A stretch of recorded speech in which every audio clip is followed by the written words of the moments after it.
नमस्कार व्यूअर्स, आपका एक बार फिर स्वागत है रेडियो द्वारका में। और आज मेरे साथ डॉक्टर चंद्र गौड़ा हैं एक बार फिर। पिछली बार हमने बात की थी उनसे कीमोथेरेपी क्या होती है और उसके क्या साइड इफेक्ट्स होते हैं। और आज हम डॉक्टर साहब से जानेंगे कि जो साइड इफेक्ट्स होते हैं उनको किस तरह से काउंटर किया जा सकता है, उनसे किस तरह से लड़ा जा सकता है। डॉक्टर साहब, आपका बहुत बहुत स्वागत है। डॉक्टर साहब, कीमोथेरेपी होती है, उसके कुछ ना कुछ थोड़ा बहुत साइड इफेक्ट्स भी रहते हैं, जैसा कि हमने पिछली बार बात की थी। सर, किस तरह से मरीज उस पे मतलब ओवरकम कर सकता है, या किस तरह से कुछ मेडिसिन होती हैं, या क्या तरीके होते हैं जिनसे हम उन पे मजबूती से काबू पा सकें? नमस्कार। कीमोथेरेपी के जो साइड इफेक्ट्स आते हैं, जो मेजॉरिटी ऑफ द टाइम्स जो हम ऑन्कोलॉजी से बात करके उसको बहुत हद तक हम कम किया जा सकता है। बहुत सारे लोग कीमोथेरेपी के नाम सुनते ही डर जाते हैं। मैं उन सारे मरीजों को ये विश्वास दिलाना चाहता हूँ कि कीमोथेरेपी सब दो तरह के डिवाइड करते हैं हम, क्यूरेटिव अप्रोच या पैलेटिव अप्रोच। जब क्योर की तरफ लेके जाते हैं कीमोथेरेपी, बहुत सारे लोगों को देना चाहिए ताकि हम वो क्योर अचीव कर सके। फॉर एग्जांपल, लिम्फोमा कीमोथेरेपी से ही ठीक हो जाता है। जर्म सेल ट्यूमर्स, बहुत सारे एग्जाम्पल है जो सेलिब्रिटीज है जो कीमोथेरेपी लेके ठीक हुए हैं, जो जर्म सेल ट्यूमर्स है।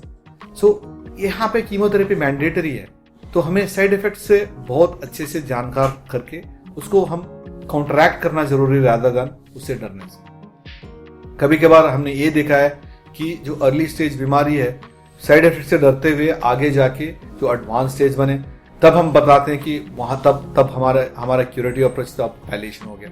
सो इस हद तक नहीं होना। मैं आपको ये थोड़ा सा कॉमन साइड इफेक्ट्स मैं समझाना चाहता हूँ कि साइड इफेक्ट्स ऑलरेडी मैंने पिछली इसमें समझाया था, उसका कैसे हम एहतियात रखें, उसको हम कैसे कॉन्ट्रैक्ट करें। सर से शुरू करते हैं। जो हेयर फॉल होती है, हेयर फॉल बहुत सारे कीमोथेरेपी में हेयर फॉल होगी, कुछ कीमोथेरेपी में यूजुअली हेयर फॉल नहीं होती। वो आपकी ऑन्कोलॉजिस्ट आपको बता देगी किसमें हेयर फॉल होगी।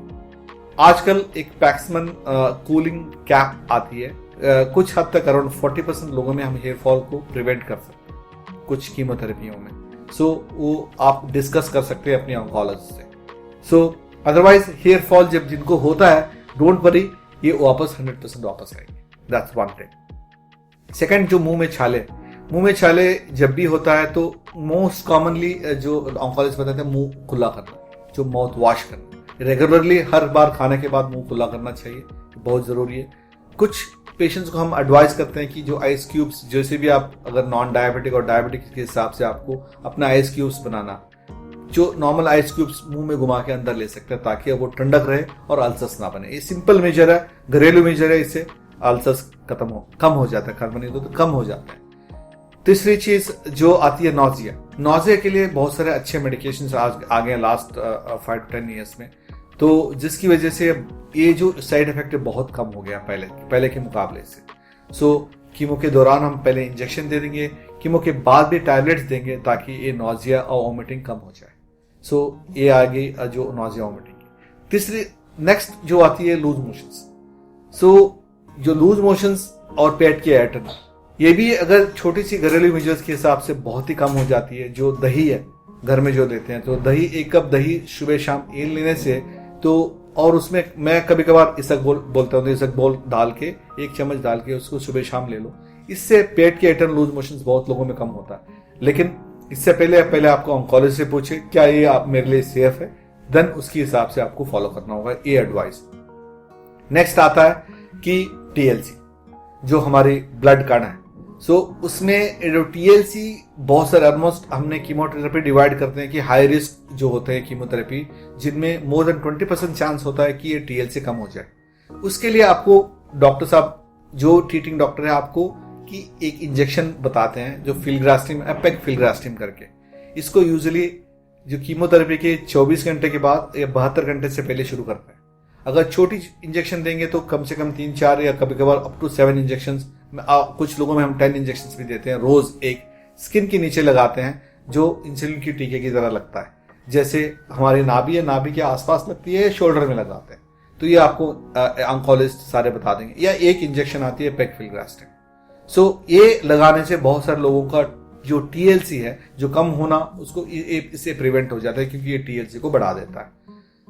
कुछ लोग, मैं ये भी समझाना चाहता हूं, अगर ये इंजेक्शन देने के बाद कभी कभार क्या होता है कि हेडेक होना, बैक पेन होना और कुछ लोगों में फीवर आना, ये भी एक इंजेक्शन के बाद साइड इफेक्ट होती है, जिससे हम पैरासिटामोल लेने से बेटर फील करते हैं। लेकिन फीवर जब भी कीमो के बाद आता है उसको नजरअंदाज नहीं करना चाहिए, तुरंत आपके ऑन्कोलॉजिस्ट को कंसल्ट करना चाहिए, क्योंकि अगर टीएल से कम होता है अगर उसको इन्फेक्शन सस्पेक्ट करना है ताकि आगे हमें उसको जल्दी से जल्दी मैनेज करें। देन आती है प्लेटेट जब पेशेंट्स की कम होती है तो उसका यूजुअली ब्लीडिंग का रिस्क ज्यादा बढ़ेगा, लेकिन उसका एक कट ऑफ होता है, उसकी कट ऑफ के हिसाब से हम जाएंगे तो यूजुअली आप ड्यूरिंग ऑन्कोलॉजिस्ट की डिस्कस करके उसके हिसाब से हम उसको मैनेज करेंगे।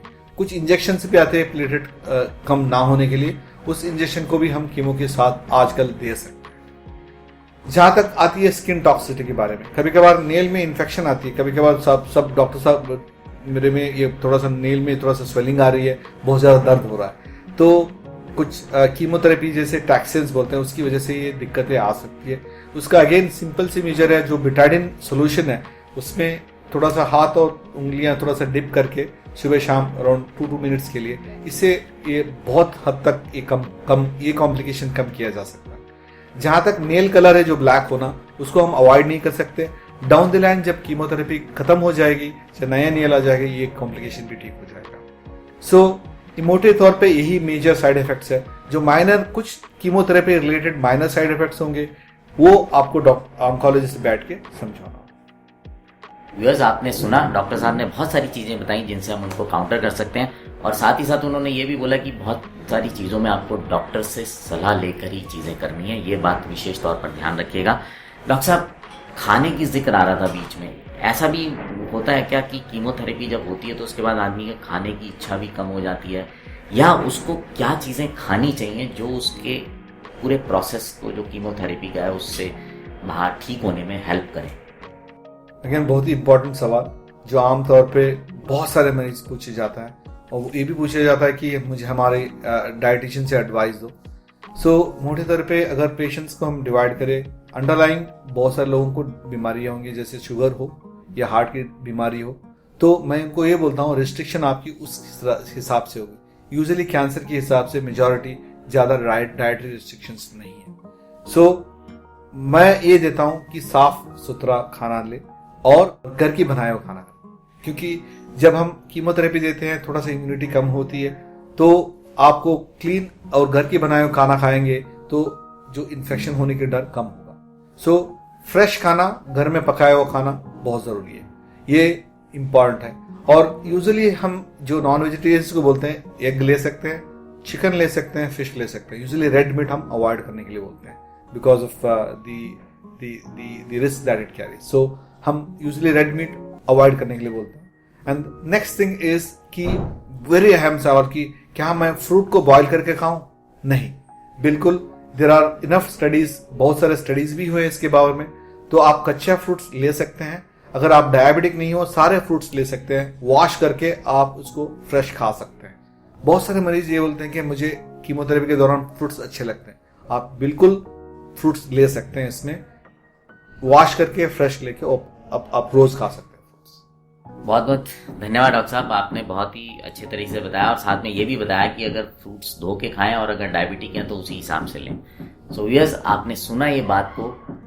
किसी भी तरह की चीज़ डाउट होता है तो आप अपने ऑन्कोलॉजिस्ट से पूछें, उनसे बात करें, वो आपको गाइड करेंगे। एक बार बहुत बहुत धन्यवाद डॉक्टर साहब आपका फिर से। सो व्यूअर्स, अब आपसे विदा लेते हैं, बने रहें रेडियो द्वारका। नमस्कार।